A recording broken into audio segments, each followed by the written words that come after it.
Hello दोस्तों, मैं हूं एडवोकेट किसान एक्सपर्ट वकील में आपका स्वागत है। दोस्तों, आज हम बात करेंगे एफिडेविट के बारे में कि एफिडेविट क्यों बनवाया जाता है, एफिडेविट कैसे बनवाया जाता है और एफिडेविट बनवाते समय किन किन बातों का ध्यान रखना चाहिए। और साथ ही में ये भी बात करेंगे कि अगर एफिडेविट में झूठी इन्फॉर्मेशन दी जाती है या फिर झूठा एफिडेविट बनाया जाता है तो क्या हो सकता है, इसके बारे में आज हम बात करेंगे।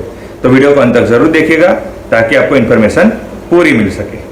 और अगर आपने अभी तक हमारे चैनल को सब्सक्राइब नहीं किया है तो अभी सब्सक्राइब कर लीजिए और साथ ही में बेल आइकन भी दबा दीजिए ताकि ऐसे ही लीगल नॉलेज और लीगल वीडियो जैसे हम अपलोड करें आप तक तुरंत पहुंच सके।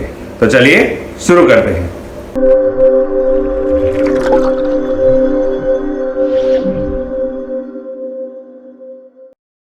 एफिडेविट की बात करें तो एफिडेविट को शपथ पत्र या फिर हलफनामा भी कहा जाता है।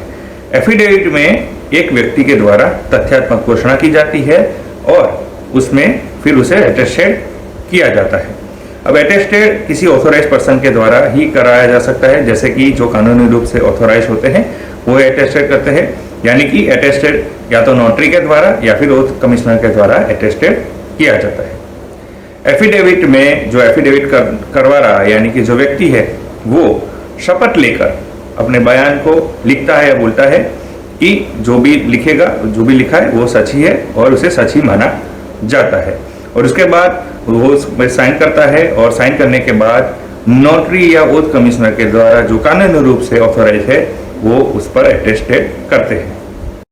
अब एफिडेविट को क्यों बनवाया जाता है, तो एफिडेविट की जरूरत कई बार कोर्ट में पड़ती है या फिर अर्ध न्यायिक संस्थाओं में भी जरूरत पड़ती है या फिर काफी जो इंस्टीट्यूट होते हैं वहां पे एफिडेविट की जरूरत पड़ती है। अब एफिडेविट की जरूरत क्यों पड़ती है, तो कई बार किसी व्यक्ति को अपना नाम चेंज कराना हो तब एफिडेविट की जरूरत पड़ती है, या फिर बर्थ सर्टिफिकेट के लिए जरूरत पड़ती है, या फिर शादी के रजिस्ट्रेशन के लिए जरूरत पड़ती है, या कई ऐसे काम है जिसके लिए एफिडेविट की जरूरत पड़ती है।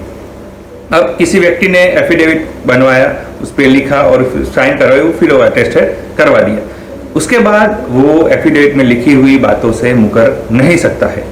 अगर किसी व्यक्ति के द्वारा एफिडेविट बनवाने के बाद, अटेस्टेड करवाने के बाद वो अपनी बातों से मुकर जाता है या फिर किसी व्यक्ति के द्वारा झूठा एफिडेविट बनाया जाता है तो उस पर कानूनी कार्यवाही हो सकती है। ओथ एक्ट 1969 की बात करें तो उसमें यह प्रावधान किया गया है कि जो एफिडेविट में लिखा गया है उसे सच ही माना जाएगा, यानी कि अगर किसी व्यक्ति ने एफिडेविट बनवाया है तो वो सच माना जाएगा और ये सच है उसकी जिम्मेदारी उस व्यक्ति की होगी, ना कि किसी नोटरी या फिर ओथ कमिश्नर की होगी। यानी कि अगर आप मुकर जाते हैं और तो कोर्ट में या फिर आपके ऊपर कानूनी कार्यवाही हो सकती है। अगर कोई व्यक्ति के द्वारा कोर्ट में झूठा एफिडेविट सबमिट कराया जाता है या झूठा एविडेंस सबमिट कराया जाता है तो कोर्ट के द्वारा उस पर मुकदमा भी चलाया जा सकता है।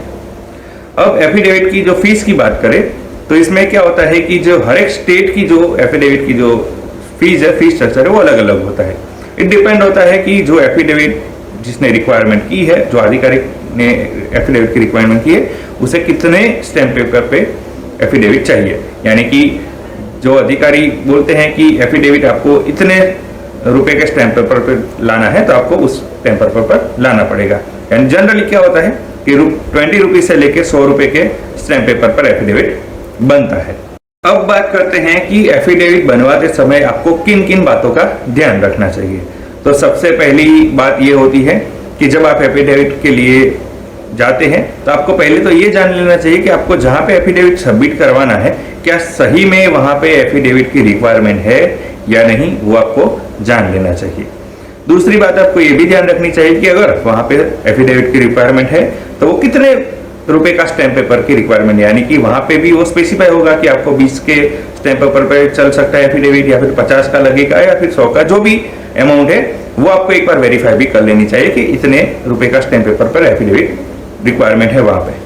तीसरी बात है कि आप एफिडेविट में जो भी पॉइंट्स लगते हैं वो आप पॉइंट्स को आप अलग अलग पैराग्राफ में लिखना चाहिए ताकि आपका जो सब्जेक्ट है वो पूरा क्लियर हो सके। और चौथी बात है कि एफिडेविट लिखने के बाद, साइन करने के बाद सही तरीके से उसे अटेस्टेड भी करा लेना चाहिए, कहीं पर भी कोई रह ना जाए कोई चीज, वो आपको ध्यान रखना चाहिए। तो इन बातों का आपको ध्यान रखना चाहिए कि एफिडेविट बनवाते समय आपको इन बातों का ध्यान रखना चाहिए। तो दोस्तों ये सारी इंफॉर्मेशन थी कि एफिडेविट क्या होता है, उसमें किन बातों का ध्यान रखना चाहिए, अगर झूठा एफिडेविट आप बनवाते हैं तो आप पर क्या हो सकता है। तो दोस्तों कैसी लगी इन्फॉर्मेशन ज़रूर बताइएगा। दोस्तों अगर आपको ये वीडियो अच्छा लगा है तो इसे लाइक कीजिए, शेयर कीजिए। कोई भी सवाल हो तो आप कमेंट कर सकते हैं या फिर हमारे नंबर पर कॉल कर सकते हैं या फिर व्हाट्सअप कर सकते हैं। दोस्तों अगर आपने अभी तक हमारे चैनल को सब्सक्राइब नहीं किया है तो अभी सब्सक्राइब कर लीजिए और साथ ही में बेल आइकन भी दबा दीजिए, ताकि ऐसे ही लीगल नॉलेज और लीगल वीडियो जैसे ही हम अपलोड करें आप तक तुरंत पहुंच सके। इसके साथ ही आप हमें हमारे सोशल मीडिया प्लेटफॉर्म पर भी फॉलो कर सकते हैं। और इस वीडियो को पूरा देखने के लिए धन्यवाद।